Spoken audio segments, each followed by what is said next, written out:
নমস্কাৰ বন্ধুসকল, আজিৰ এই বিশেষ ভিডিঅ'ত অসমৰ সংস্কৃতিৰ এক অমূল্য সম্পদ কলবাৰী পালনামৰ মাজলৈ। এই পালনাম কেৱল এখন অনুষ্ঠান নহয়, ই হৈছে ভক্তি, ঐক্য আৰু অসমীয়াৰ আত্মাৰ প্ৰতীক।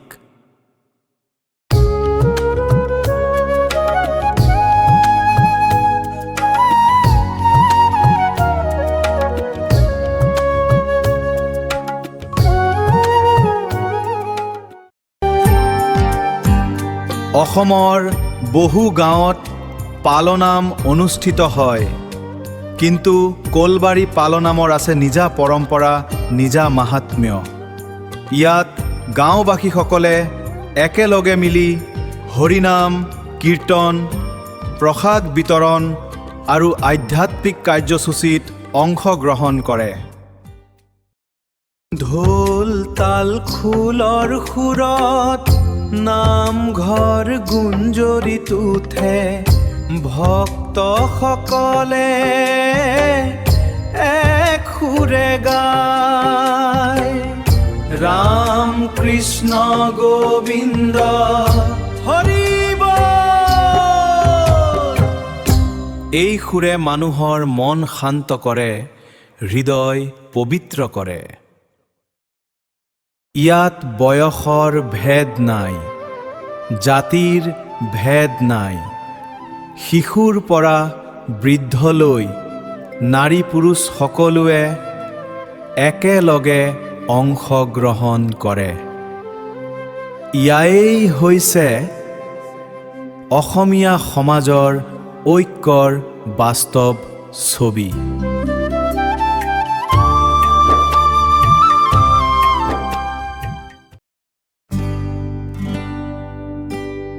পালনামত প্ৰসাদৰ বিশেষ স্থান আছে। সকলোৱে মিলি ৰন্ধা, বিলোৱা আৰু গ্ৰহণ কৰা এই প্ৰথাই মানুহক ওচৰ চপাই আনে।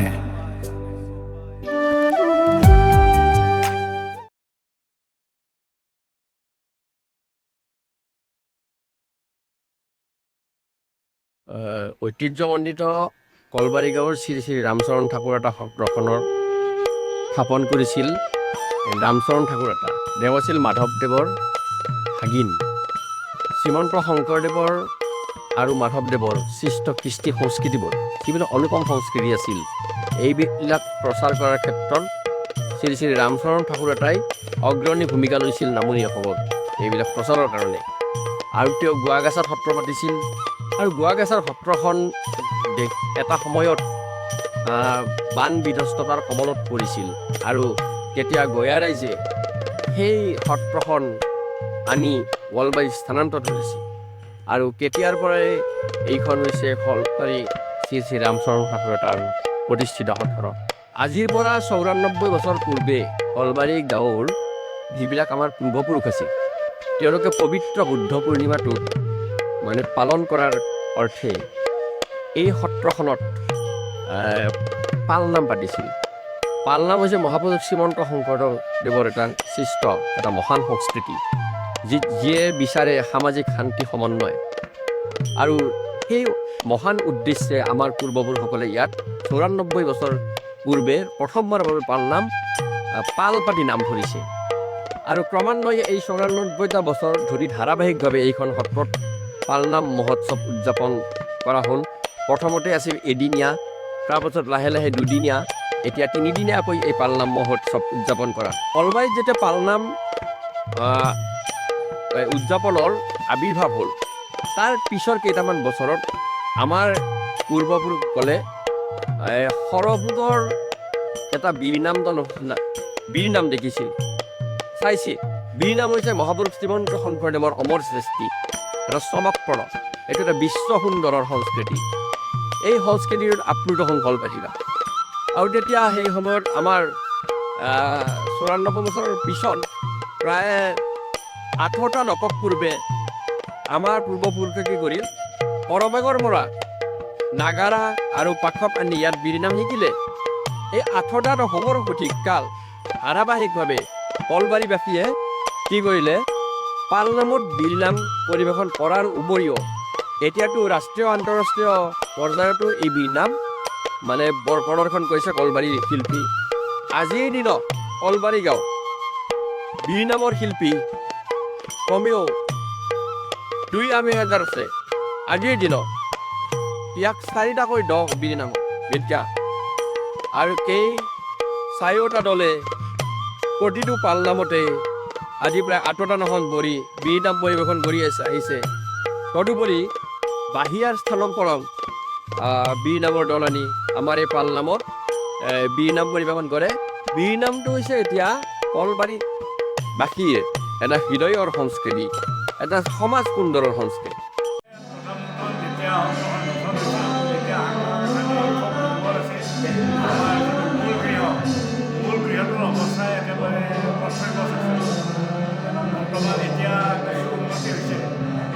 যেতিয়া আমি আমাৰ এই চৰকাৰ আহিলে তেতিয়াৰ পৰা আমি কমেও 80-90 লাখ টকা পাবলৈ সক্ষম হৈছোঁ। আমাৰ বিভিন্ন আনকাৰী বিভিন্ন ফাণ্ডৰ পৰা পঞ্চায়তৰ ফালৰ পৰাই হওক বা আনকাৰী ফাণ্ডৰ পৰাই হওক আমি বিভিন্ন ধৰণে 70-80 লাখ টকা আমি পাইছোঁ আৰু আমি গোটেই গৃহটো নতুনকৈ সাজিবলৈ সক্ষম আৰু আমাৰ এই ভিডিঅ' আমাৰ বিধায়ক কাৰিকৰ তালুকাত আছে, তেখেতে আমাক খুব সহায় কৰিছে।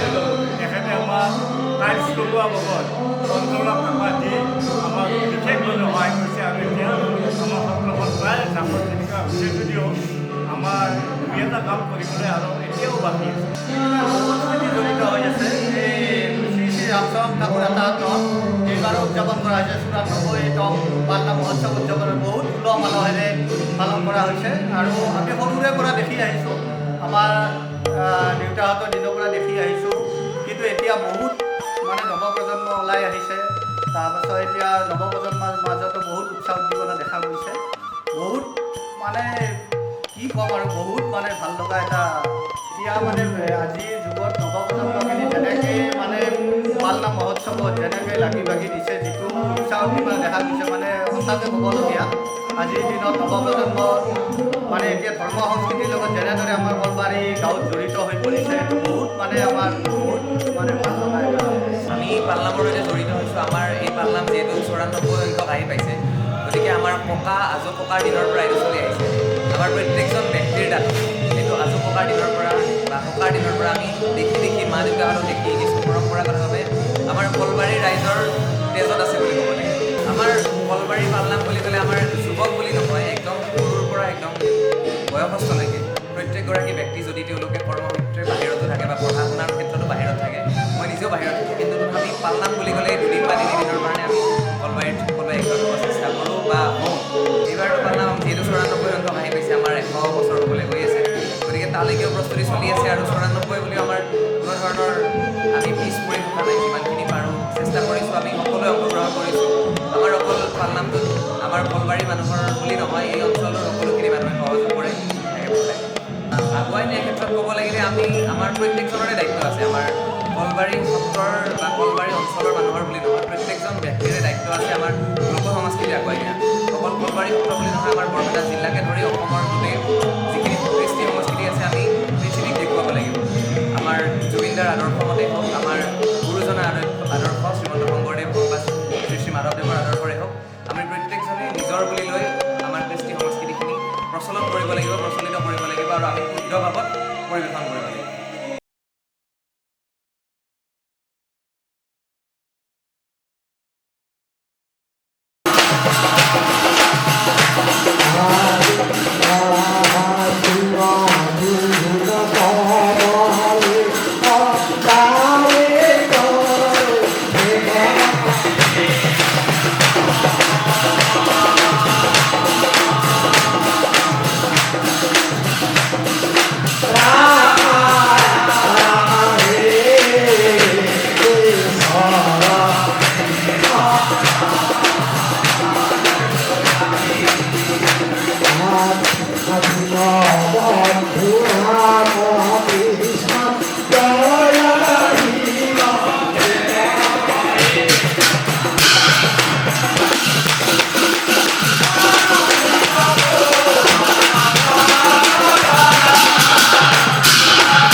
ধন্যবাদ। আমাৰ শ্ৰী শ্ৰী ৰামচৰণ ঠাকুৰাতা সত্ৰত যোৱা 30 এপ্ৰিল তাৰিখৰ পৰা পালনাম মহোৎসৱ আৰম্ভ হৈছে আৰু 1 মে 2 মেলৈকে আমাৰ পালনাম চলি আছে, বৰ্তমান চলি আছে। আমি যোৱা 30 তাৰিখে ধৰ্মধ্বজা উত্তোলন কৰাৰ পৰা আৰম্ভ কৰি বহুকেইটা অনুষ্ঠান আমি অনুষ্ঠিত কৰোঁ। ৰাতি 9টা বজালৈকে আমি বিভিন্ন ধৰণৰ অনুষ্ঠানৰ মাজত থাকোঁ আমি। তাৰে ভিতৰত আছিল আমাৰ আইসকলৰ নাম, তাৰপিছত আছিল আমাৰ বৰগীতৰ অনুষ্ঠান, তাৰপিছত ৰাতি আমাৰ সামৰণি পৰিছে। তাৰ দ্বিতীয় দিনা অৰ্থাৎ 1 মে তাৰিখে ৰাতিপুৱা 8 বজাত পালনাম মহোৎসৱৰ পালনাম স্থাপন কৰা হৈছিলে আৰু পালনাম স্থাপন কৰিছে আমাৰ সত্ৰৰ মুখ্য পাঠক সন্মানীয় শ্ৰীযুত হৰিকৃষ্ণ দাস ডাঙৰীয়াই আৰু তেখেতৰ লগত অগণন ভকতে আহি পেলাই নাম পৰিৱেশন কৰাত সহযোগ কৰিছে আৰু তেনেকৈ 12ঘণ্টীয়া পালনাম ভাগি গাই পেলাই তেখেতসকলে ৰাতি 8 বজাত সামৰণি মাৰিছে আৰু 8 বজাৰ পিছত তেতিয়া আমাৰ 8:30 বজামান পৰা আমাৰ বিৰিনাম সমাৰোহ আৰম্ভ হৈছে। দুটি বিৰিনাম দল আমাৰ গাঁৱৰ উপৰিও বাহিৰৰ পৰা আমি আমন্ত্ৰণ জনাইছিলোঁ। এটি আছিলে গোৱালপাৰা কৃষ্ণাইৰ নামদল আৰু আনটি আছিলে আমাৰ বৰপেটাৰ নামদল। এই দুয়োটি নামদলে আমাক 9টা বজাৰ পৰা ৰাতি 1টা বজালৈকে নাম পৰিৱেশন কৰি আমাক যিধৰণে আপ্লুত কৰিছে, আমি সঁচাই এই নামটো চাই খুব আনন্দিত হৈছোঁ। তাৰপিছত আমাৰ 1টা বজাৰ পৰা আমাৰ সেইটো কাৰ্যসূচী শেষ কৰি আমি নেক্সট আজি অৰ্থাৎ 2 মে তাৰিখে ৰাতিপুৱা 8 বজাৰ পৰা আমি আমাৰ বিৰিনাম সমাৰোহ পাতিছোঁ আৰু সেই বিৰিনাম উদ্বোধন কৰিছে আমাৰ গাঁৱৰে মাননীয় শ্ৰীযুতা নৰ্মদা তালুকদাৰ বাইদেউদেৱে। তাৰপিছত আমাৰ বিৰিনাম পৰিৱেশন কৰা হৈছে। আমাৰ গাঁৱৰে 4টা বিৰিনাম দল আছিল, একাধিক্ৰমে আমি বিৰিনামসমূহ পৰিৱেশন কৰি আহি এতিয়া আমি 4 নম্বৰ নাম দলটোৱে নাম পৰিৱেশন কৰি আছে। এই নাম উপভোগ কৰি আমি বহুত আপ্লুত হৈছোঁ আৰু এই নাম ভাগি আমাৰ অতি কমেও 20 সহস্ৰাধিক ভক্তই অংশগ্ৰহণ কৰিছে। তাৰে মাজতে আমি 12 বজাৰ পৰা আমাৰ সিদ্ধ প্ৰসাদৰ ব্যৱস্থা কৰা হৈছে আৰু সিদ্ধ প্ৰসাদ বিতৰণ কৰি থকা হৈছে। এতিয়াও সিদ্ধ প্ৰসাদ বিতৰণ কৰি আছে। আনুমানিক 4-5 হাজাৰ মানুহে আমাৰ এই সিদ্ধ প্ৰসাদ গ্ৰহণ কৰিব আৰু বাকীবিলাক মানুহে আমাৰ প্ৰসাদ লৈ ঘৰলৈ গৈও আছে কিছুমান আৰু কিছুমান এতিয়াও আহি আছে। গতিকে এনেকুৱা এটা মহান অনুষ্ঠানত আমি আমাৰ কলবাৰী জাতীয় উৎসৱ বুলি আমি অভিহিত কৰিছোঁ আৰু এইটোৰ যোগেদি আমাৰ কলবাৰী গাঁৱৰ যাতে কোনো অপশক্তি গ্ৰাস কৰিব নোৱাৰে বা গোটেই মানুহখিনিৰে সুস্বাস্থ্যৰ অধিকাৰী হৈ থাকে। তাৰে লগতে আমাৰ ইয়াৰ ওচৰ চুবুৰীয়া গাঁওসমূহৰ যাতে অপশক্তিবিলাক দূৰ হয় আৰু লগতে আমাৰ ৰাজ্যখনৰ লগতে আমাৰ দেশখনৰ যাতে মংগল হয়, সেই মংগল কামনা কৰি আমি নামভাগি পালন কৰি আহিছোঁ। এনেকুৱাকৈ পালি আজি আহি আমি 94তমত ভৰি দিছোঁ। ইয়াৰ পিছতো আকৌ আমাৰ 95তম হ'ব। আজি আমি যিমানখিনি মানুহৰ সঁহাৰি পাইছোঁ, আমি আশা ৰাখিছোঁ অনাগত দিনতো ইয়াতকৈ আৰু বহুত মানুহ আমাৰ ইয়ালৈ আহিব বা ইয়াত নাম চোৱাত অংশগ্ৰহণ কৰিব। গতিকে আমি নাম ভাগি চাই খুবেই আনন্দিত আৰু আমি এই চেগতে আপোনালোকৰ জৰিয়তে আমি সমূহ ৰাইজকে আমি আমাৰ ফালৰ পৰা ধন্যবাদ জ্ঞাপন কৰি আমি আনুমানিক 4টা বজাত আমি নাম ভাগি সমাপ্ত কৰিম।